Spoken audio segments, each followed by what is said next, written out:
బప్ప మోరియా చింతామణి మోరియా మంగళమూర్తి మోరియా చింతామణి మోరియా గణపతి బప్ప మోరియా చింతామణి మోరియా మంగళమూర్తి మోరియా చింతామణి మోరియా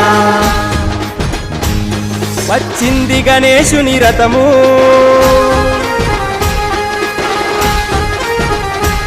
చేరే చింతామణి మండపము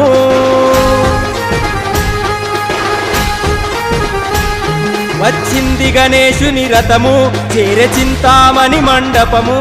ఆదిలాబాదులో సంబరము మొదలయ్యేను ఇక దుందాము చింతామణి చింతామణి మన చింతలవాడ చింతామణి చింతామణి చింతామణి చింతలు తొలగించును చింతామణి చింతామణి చింతామణి మన